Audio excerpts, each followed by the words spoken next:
அறிவோம் ஆரோக்கியம் நேயர்கள் அனைவருக்கும் அன்பான வணக்கங்கள். நான் ஸ்ரீவர்மா மருத்துவமனையின் மகளிர் சிறப்பு மருத்துவர் ஜெயரூபா. இந்த நாள் இனிய நாளாக அமைய என்னுடைய மனமார்ந்த வாழ்த்துக்களும் பிரார்த்தனைகளும். உங்களுடைய ஸ்கின் நல்லா க்ளோ ஆகி ஸ்கின் எப்பவுமே ஹைட்ரேட்டடாக எங்கே இருக்கணும் அப்படின்னா நான் சொல்லக்கூடிய இந்த விஷயத்தை ஃபாலோ பண்ணுங்க. அது மட்டும் இல்லாமல் இந்த ஒரு விஷயத்தை நீங்கள் ரெகுலராக ஃபாலோ பண்ணீங்க அப்படின்னா உங்களுடைய செரிமான சக்தி இம்ப்ரூவ் ஆகும். உங்கள் ஹார்மோன்ஸும் பேலன்ஸ்டாக இருக்கும். உங்களுடைய மென்டல் கிளாரிட்டி, அதாவது உங்களுக்கு மைண்டில் கன்ஃபியூஷன்ஸ் இல்லாமல் ஒரு தெளிவான சிந்தனை இருக்கும். ஸோ இந்த விஷயம் என்ன அப்படின்னா, காலையில் எழுந்த உடனே நம்ம ஆயில் புல்லிங் பண்ணுறது, அதாவது எண்ணெய் கொப்பளித்தல் அப்படின்னு நம்ம சொல்லுவோம்.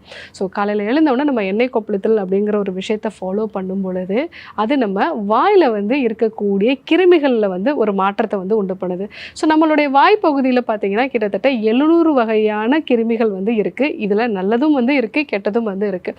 ஆனால் தொடர்ந்து நம்ம நைட்டில் தூங்கும் பொழுது நம்ம வாயில் எச்சிலோட அளவு கம்மியாக இருக்கிறதுனால ஸோ அங்கே இருக்கக்கூடிய கிருமிகள் அளவில் பெரிதாகும். காலையில் எழுந்தவுடனே நம்ம ப்ரஷ் பண்ணுறதுனால தண்ணினால் வச்சு நம்ம வாய் கொப்பளிக்கும் பொழுது அது நீரில் கரையக்கூடிய கிருமிகள் மட்டும்தான் வெளியாகும். ஆனால் கிருமிகளோட வெளிப்பகுதி பார்த்திங்கன்னா மேக்ஸிமம் லிப்பிட் லேயர்னு சொல்லுவோம், அதாவது கொழுப்பு லேயர்லாம் தான் இருக்கும். அதனால தான் நிறைய கிருமிகள் நம்ம நார்மலாக தண்ணீர் வச்சு நம்ம வாய் கொப்பளிக்கும் போது வெளியே போகிறது கிடையாது.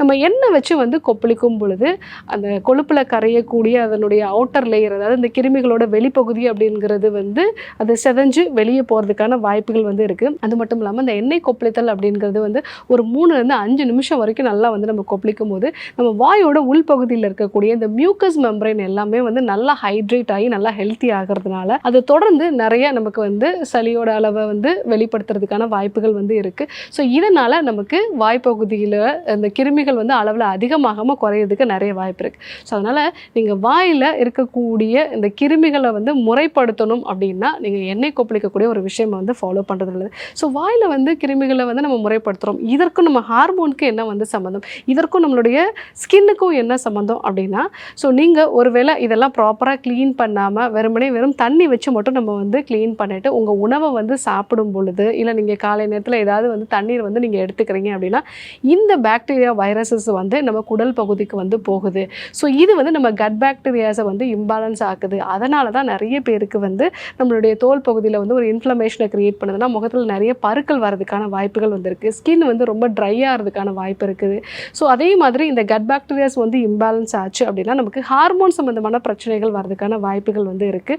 ஸோ இதே தான் நமக்கு செரிமான கோளாறுகளுக்கும் முக்கியமான காரணமாக இருக்குது. முக்கியமாக பார்த்தீங்க அப்படின்னா நம்மளுடைய பிரெயினோட ஆக்டிவிட்டியும் இந்த கட் பாக்டீரியாஸ் தான் கண்ட்ரோல் பண்ணுது. நிறைய பேர் தொடர்ந்து ஒரே விதமான உணவுகளை எடுத்திருப்பாங்க, ஒரே விதமான செயல்முறைகளை செய்வாங்க. சின்ன சின்ன விஷயத்துக்கெல்லாம் ஒரே மாதிரி அவங்க ஒரு முடிவெடுக்கக்கூடிய திறன் இருக்கும். அந்த மாதிரியெல்லாம் இருக்குது அப்படின்னா அந்த கட் பாக்டீரியாஸ் தான் முக்கியமான காரணம். ஸோ நீங்கள் எண்ணெய் கொப்பளிக்கக்கூடிய இந்த ஒரு விஷயத்தை நீங்கள் ரெகுலராக ஃபாலோ பண்ணீங்க அப்படின்னா அது நம்ம வாய்ப்பகுதியில் இருக்கக்கூடிய கிருமிகளையும் பேலன்ஸ் பண்ணுது. அதே மாதிரி நம்ம வாய்க்கு உள்ளே இருக்கக்கூடிய இந்த மியூக்கஸ் செக்ரேஷனையும் பேலன்ஸ்டாக வச்சுருக்கிறதுனால நம்ம கட் பாக்டீரியாஸும் பேலன்ஸ்டாக இருக்குது. ஸோ இது உங்கள் ஸ்கின் நல்லா க்ளோ ஆகிறதுக்கு ரொம்ப யூஸ்ஃபுல்லாக இருக்குது. 2014 நடந்த ஒரு ஆராய்ச்சியில் நீங்கள் அதாவது தேங்காய் எண்ணெயை வச்சு வாய் கொப்பளிக்கும் பொழுது அந்த வாய்ப்பகுதியில் இருக்கக்கூடிய கிருமிகளோட அளவு குறைய ஆரம்பிக்குது. அதே மாதிரி நல்லெண்ணெய் வச்சு வாய் கொப்பளிச்சிங்க அப்படின்னா நம்ம வாய்ப்பகுதிகளில் முக்கியமாக நம்மளுடைய ஈறுகளில் இருக்கக்கூடிய இன்ஃபெக்ஷன்ஸ் எல்லாம் குறைய ஆரம்பிக்கிறதுனால நம்மளுடைய செரிமானம் நல்லா இம்ப்ரூவ்டாக இருக்குது, நம்மளுடைய பற்கள் நல்லா ஆரோக்கியமாக இருக்குது அப்படிங்கிறத அந்த ஆராய்ச்சிகள் மூலமாக சொல்லியிருக்காங்க. ஸோ உங்களுக்கு ஹார்மோன்ஸ் இம்பேலன்ஸ்டாக இருந்தது, இல்லை முகத்தில் நிறைய பருக்கள் இருக்கிறது, என்னோடய ஸ்கின் எப்போவுமே ரொம்ப ட்ரையாக இருக்கும் டாக்டர், ஈஸியாக என்னோடய ஸ்கின்னில் இன்ஃபெக்ஷன்ஸ் வந்துடும், இதே மாதிரி செரிமான கோளாறுகளும் இருக்குது, ஸோ மனதளவில் நான் ரொம்ப ஸ்ட்ரெஸ்ஃபுல்லாக ஃபீல் பண்ணேன்னா கண்டிப்பாக இந்த ஒரு விஷயத்தை ரெகுலராக ஃபாலோ பண்ணுங்கள். ஸோ 1 டீஸ்பூன் அளவுக்கு நல்லெண்ணெய் வாயில் விட்டுட்டு நல்லா ஒரு 3-5 நிமிஷம் வரைக்கும் நல்லா வாய் கொப்பளிச்சுட்டு அதுக்கப்புறமா நீங்கள் வெளியில் துப்பிடுங்க. அதுக்கப்புறம் வெதுவெதுப்பாக வெந்நீரோட கொஞ்சம் கல்லுப்பு போட்டு வாய் கொப்பளிக்கிறது நல்லது. இந்த மாதிரி நீங்கள் ரெகுலராக ஃபாலோ பண்ணீங்க அப்படின்னா உங்களுக்கு நல்ல மாற்றங்களை பார்க்கலாம்.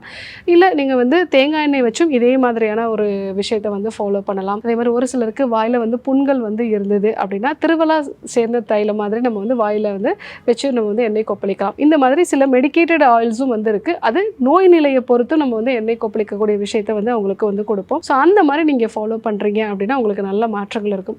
ஒரு சிலருக்கு பார்த்தீங்கன்னா சைனஸ் சம்மந்தமான பிரச்சனைகள் இருக்குது, அவங்களுக்கு நம்ம சுக்கு தைலத்தை வச்சு வாய் கொப்பளிக்க சொல்லுவோம். ஸோ இந்த மாதிரி நிறைய மருந்தூட்டப்பட்ட ஏகப்பட்ட எண்ணெய்களும் வந்து இருக்குது. அதுவும் வந்து நல்ல பலன்களை வந்து கொடுக்கும். ஸோ உங்களுடைய ஸ்கின் நல்லா க்ளோவாக இருக்கணும், அதே மாதிரி செரிமான சக்தி நல்லா இம்ப்ரூவ் ஆகணும் அப்படின்னா நீங்கள் காலையில் வெறும் வயிற்றில் இந்த எண்ணெய் கொப்பளிக்கக்கூடிய ஒரு விஷயத்தை நீங்கள் ஃபாலோ பண்ணீங்க அப்படின்னாலே நல்ல மாற்றங்களை வந்து பார்க்கலாம். கண்டிப்பாக ஃபாலோ பண்ணி பாருங்கள். ஸோ இன்னைக்கு இந்த எண்ணெய் கொப்பளித்தல் அப்படிங்கிறது எந்த அளவுக்கு முக்கியம், ஸோ இது யாரெல்லாம் கண்டிப்பாக பண்ணணும் அப்படிங்கிற ஒரு விஷயத்தை வந்து தெரிஞ்சுக்கிட்டோம். எப்படி பண்ணணும் அப்படிங்கிறதையும் வந்து தெரிஞ்சுக்கிட்டோம். கண்டிப்பாக ஃபாலோ பண்ணி பாருங்கள்.